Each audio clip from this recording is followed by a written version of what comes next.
Hey guys, JB Coins here with another video. This one we're doing a little bit different approach, as you can see. We've got a pile of peace dollars on the table here. And we did that to be a little bit different because this series is very different. To those of you that are new to the coin collecting community, but also maybe some of you old timers don't realize this, it's a very short series. It was only minted from 21 to 28, and again from 34 for 34 and 35.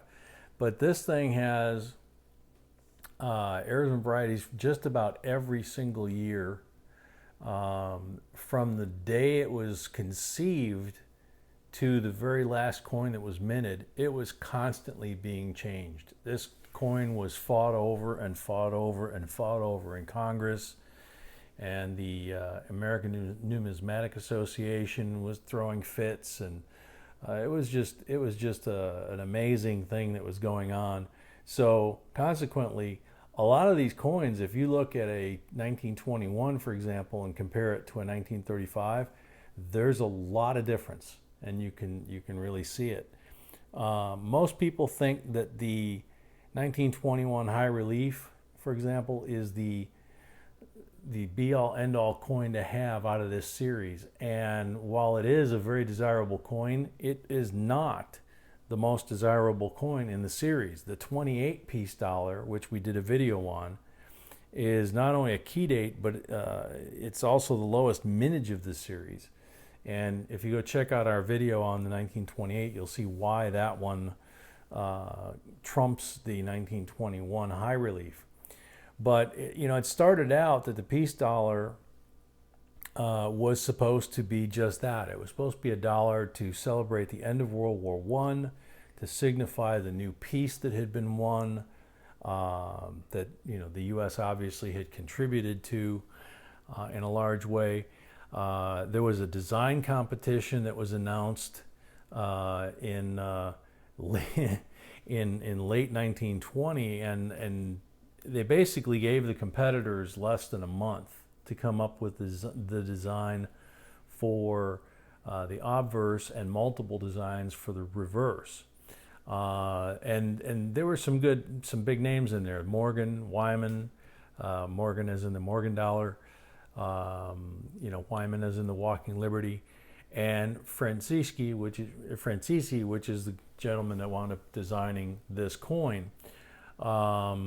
They had less than a month, about 3 weeks, to come up with the designs, get them approved, and within about 2 weeks after that, they started to put them into press in 1921 in like December. So they were pushing the envelope as fast as they could, but they also were, kind of doing it on the fly and running out of time, and that's where they're constantly making the changes. The initial coin was the high relief, and immediately they started getting complaints about it from the ANA and from other folks, so they changed the high relief. They made it in 21 and 22, and then they changed it to a medium relief because they said it was impractical to have the high relief. So they modified it to the medium relief. Just over 1 million of the high relief were made, though, and the first one actually was struck December 28th of 1921. So they almost didn't make the 1921 in 1921. They only made it for 3 days in 1921.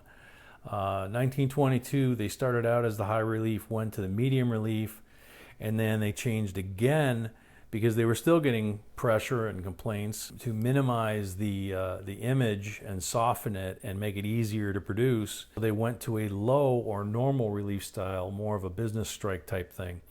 So they made it that way. They made a rare matte and satin finish proofs in 1922, and they made them in both high and low relief style. Some really interesting things about the ultimate design that you see on the table. The designer Anthony D. Friscici, he's got a hard name to say. But the lady that is depicted as Liberty was his wife.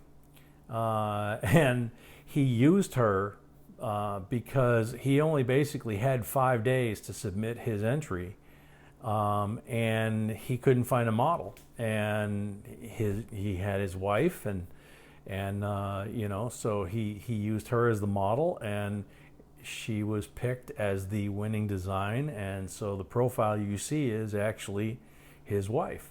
So that's kind of a cool thing. There's other oddities about the series. We have another video about the 1922 double die and flip over. That you guys want to check that one out, because that's a bizarre coin. We have a list of errors, obviously, on this, errors and key dates and all that. The key dates are the 21 high relief, 24S, the 28 that we mentioned, the 34S, which can be pricey, but if you want to complete a set, that's pretty much a necessity. And a 34 DDO is also very desirable and expensive, and that pretty much is the hard one to find that you've got to try and get if you want to complete the series on this.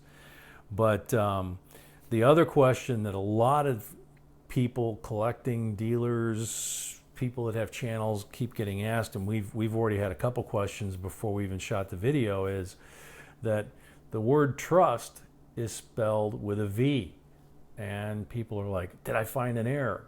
No, they use the Roman V, which was used back then at times to substitute for the letter U. So it was intentionally done that way, using the Roman V instead of the U to spell the word trust. So then you get to the controversial, mysterious 1964D peace dollar, which PCGS still has a bounty out and will pay $10,000 reward just to see an authentic, not one of the copies, but if you find an authentic 64D peace dollar, it's a historic coin. It's eagerly anticipated by collectors for half a century, but it was never officially released into circulation. So the tricky part is PCGS is offering to pay $10,000 to see an authentic one and be able to authenticate it. The problem is that when they were made, again, politics, this poor coin can't get away from politics. The government said under President Johnson that they needed to make Denver Mint needed to make 316,000 peace dollars dated 1964. They produced 30 test strike pieces, showed them around to members of Congress and the president, I'm sure, and then they minted the 316,000 peace dollars with the 64 date, with the Denver Mint mark on it. There are photographs of it. The dies actually still exist, but I mean, all this stuff exists, so they definitely were made, and they definitely did exist. The government, before they even finished striking all these and would have started distributing them to us as consumers, changed their mind. Coin dealers were announcing they were going to sell them for $7.50 a piece. The Congress said there's no way. So the Mint was ordered to halt production before they even finished production, and they were ordered to melt all 316,000 peace dollars with the 64 Denver mark on it. They were interestingly enough not counted, they were weighed. So they melted the equivalent weight of 316,000 peace dollars. But nobody actually went to the trouble of counting the peace dollars to see if they were all peace dollars or not. Could have been a Morgan or two in there, or lead or whatever. There have been rumors ever since that some of the congressional dollars and some of the other dollars may still be floating around out there from the 30 test strike batch, because those were not apparently turned in. They're not accounted for anywhere. The only thing that is accounted for is the weight of 316,000 that was melted. So here's the quandary. If you come forward with this, the government treats this coin, because it was never released officially to the public, they treat it the same as they treated the 74 aluminum cent and the 1933 double eagle gold coins that they just recently confiscated from the family that had those for many, many years.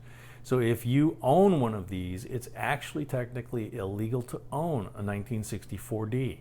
So if you take it to claim your reward, anticipate that that coin is going to be confiscated, just like the 74 aluminum penny and the double eagles. So we may or may not ever know if the 64D, if any of them survive. We know they were made.